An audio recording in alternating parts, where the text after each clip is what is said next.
Hi friends, hello, welcome to our channel. ఈ రోజు అయితే థ్రెడ్ పైపింగ్ ఎలా వేసుకోవాలో చూపిస్తాను. ముందుగా ఒక క్రాస్ పీస్ తీసుకొని ఇలా ఒక సైడ్కు పావించు ఖర్చుతోని ఫోల్డింగ్ చేసి కుట్టుకోవాలి. కుట్టిన తర్వాత ఇలా మనం డ్రెస్ పైన పెట్టుకొని నిదానంగా ఒక పావించు ఖర్చు పెట్టుకొని ఇలా కుట్టుకోవాలండి.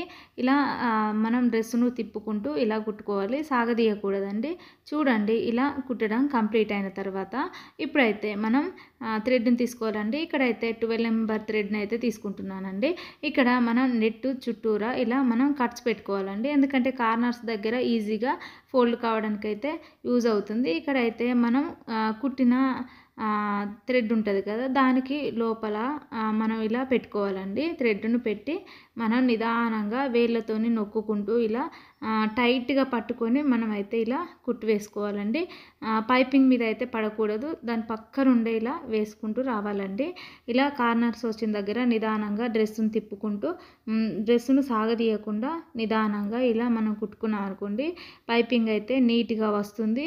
మీరు కూడా ఎప్పుడైనా ఇలా ట్రై చేసి చూడండి. ఇప్పుడు మనం కుట్టడం కంప్లీట్ అయింది. కంప్లీట్ అయిన తర్వాత ఒక పావించ్ ఖర్చుతోని నెక్ చుట్టూరా మరొకసారి కుట్టు వేసుకోవాలండి, లేకపోతే హెమ్మింగ్ చేసుకున్నా పర్లేదండి. చూడండి, ఇలా పైపింగ్ వేయడం అయితే కంప్లీట్ అయింది. ఇంతటితో ఈ వీడియో కంప్లీట్ అయింది. మీకు నా వీడియో నచ్చినట్లయితే లైక్ చేయండి, కామెంట్ చేయండి, సబ్స్క్రైబ్ చేయండి, నా ఛానల్ని సపోర్ట్ చేయండి. Bye friends.